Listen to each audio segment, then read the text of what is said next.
So, we are still analyzing the fallout of the 2024 NHL trade deadline. And in particular, in this video, I wanted to focus on the Calgary Flames, because when it comes to one of the top dogs that they had traded away, there were some pretty interesting comments after the trade was made that go over the player's defense to the entire situation. No, we're not talking about Nikita Zadorov. No, we're not talking about Chris Tanev. We're not talking about Elias Lindholm. We're not talking about Tyler Toffoli. Today, we are talking about Noah Hanifin, current Vegas Golden Knights defender, and I'd say a pretty good defenseman in his own right. Hanifin was a Calgary Flame. He is a pending UFA to be, and his contract sees him making $5 million a year till the end of this season. Now, there was salary retained. There was a double whammy in there, so his cap hit against the Vegas cap is only $1.2 million, but still, Noah Hanifin will need some sort of an extension. The Vegas Golden Knights have already kind of proclaimed their interest in wanting to re-sign Hanifin. But this season, he's got himself 35 points in 61 Calgary Flames games and 2 points in 4 Vegas games. He's pretty good, I would say. And when it comes to just being a big, stable, mobile guy who can do some good defensive work and put in some points when he needs to, Hanifin has been that guy. He was one of these top trade targets the entire year, pretty much. But when it came to the Hanifin sweepstakes, because everybody knew he was going to get traded, there was a lot of speculation going on over the year as to where that destination would be. We made our fair share of videos regarding Noah Hanifin and some of the updates that we were hearing from different NHL insiders. Oh, Hanifin wants to go over to Boston because he's from that area. He wants to go over to an American team. He wants to go to a Southern American team where it's not as cold. He wants to go to the Stars or the Predators or the Panthers or the Lightning. They really want him and they want to re-sign him, yada yada yada. And because there was a lot of conversation about Noah Hanifin and his trade destination, adding on to the fact that his contract currently has a modified no-trade clause, there was this idea floating around that said that Hanifin himself would play a pretty big part in deciding his destiny, how there would be an opportunity for him to go out there and reject or approve or maybe make some suggestions as to where it is that he could go. Now, we had ourselves an article published on sportsnet.ca by Eric Francis from about a week ago, wherein Hanifin straight up responds to these ideas and pretty much defends himself from those claims. I saw this article a while ago, but hey, as I had said in the Canucks video earlier today, it's a slow news day, so let's go out there and cover over the rainy day topics that in which we had seen but not talked about. Hanifin denies putting the Flames in a tough spot with the trade deadline decision. Again, article will be linked in the description if you want to read more about this, but Hanifin wants to set the record straight on the parameters surrounding his departure from Calgary. His love and respect for the organization and the city he was proud to call home for 6 years means too much to him to ignore the narrative he felt tainted his final weeks as a Flame. Here's what he says about the situation. "I was never holding the Flames hostage," the 27-year-old said from his hotel room in suburban Vegas.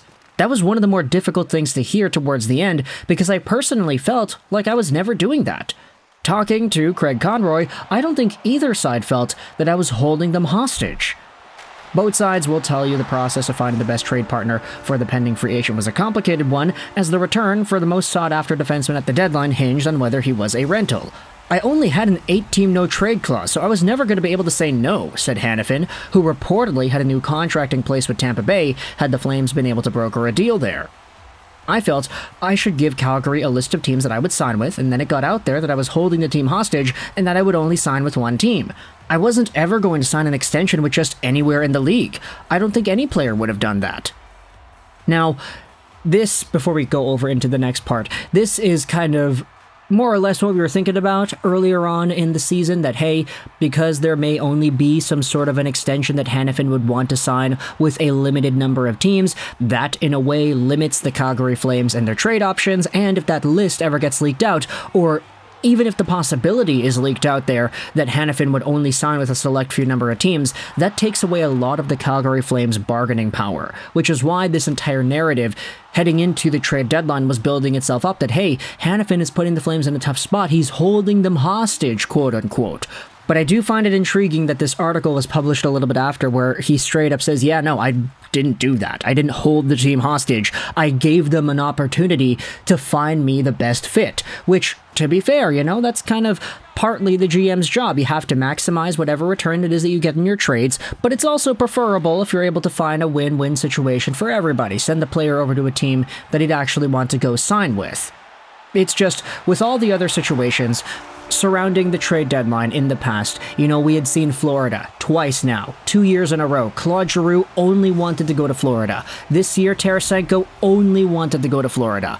And as a result, the Panthers were able to get these guys for cheap, send away such little assets, and ultimately, these players handcuffed the teams that they were on beforehand. Their old teams were not able to get the most value they could have in these trades, and the question remains as to whether or not Noah Hanifin did a similar thing here to Calgary.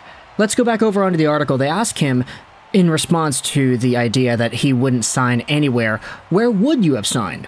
Preferably on the East Coast, closer to home, said the Boston native. But then you have to find the teams in playoff contention and teams with money and space that want you. It boils down to a few teams. It was positioned almost like I was doing it to spite Calgary, to hurt them. That was never the case. I was being honest with them. Calgary was going to do what was best for them, and I wanted to do what worked best for me and my family, and if that wasn't a fit, that is business.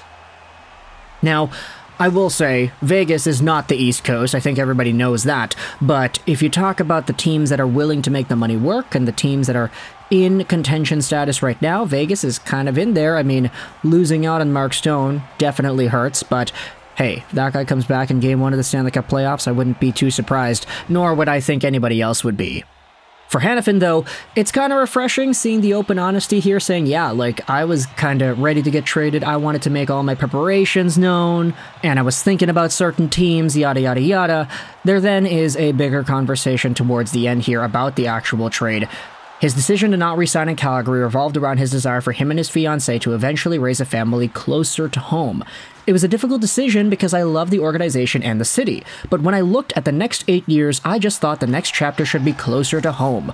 I had a really hard time with it throughout the year. Playing and being around the guys was my escape from it. When I was home, it weighed on me. There were times I was really close to signing, but things happened on both sides that caused each other to step away. And that right there is an interesting part too. Hanifin straight up revealing why it was that he ended up not re-signing with Calgary, and why things didn't go through. Hanifin did say, though, towards the end, that Conroy made one last attempt to sign him a week before the deadline, and he said that meant a lot to him. I was so honored and humbled by the belief Connie and the organization had in me to commit to me for 8 years, but ultimately, it was a family decision and Connie totally understood, said Hanifin, who had 2 assists in his second game with Vegas on Saturday.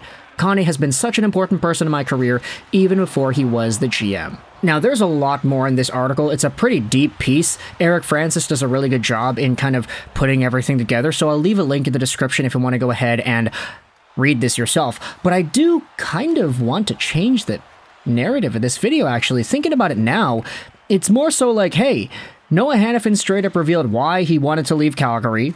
He talked about how he didn't put the team in a bad spot. He's pretty much admitting his own role in the trade scenario. We all kind of knew that he was going to get sent away somehow, but now it's all out there in the open. I probably should have made a video about this earlier, not gonna lie. If you're a Calgary Flames fan, let me know your thoughts in the comment section below about Noah Hanifin revealing why it was that he wanted to leave Calgary, and just his overall thought process about it. I think you can get through this kind of conversation without there being any ill will. I don't think anybody's going to listen to that, read that, and acknowledge what it was that Hanifin's saying and come out of that conversation being like, oh yeah, what a bum. What a loser Noah Hanifin is. He didn't like us. No, there's a very understandable reason he wanted to be closer to home. He wanted to be in the Americas. He wanted to find a way to transition his life, not just his pro hockey playing career, but his life forward with the ones that he cares about in a way that is more free for them. And in Calgary, it's pretty easy to understand why that wouldn't be the case. So, if you're a Calgary Flames fan, let me know your thoughts in the comment section below about this entire trade situation with Vegas. What are your thoughts on the return that you ended up getting in Daniil Miramanov and the extra stuff out there as well? And for Vegas fans, what do you think about Noah Hanifin? Do you think he's going to re-sign with you? Now learning that he wanted to go back east, what are your thoughts on him potentially staying or going? Let me know in the comment section below. I hope you enjoyed this video. And bye.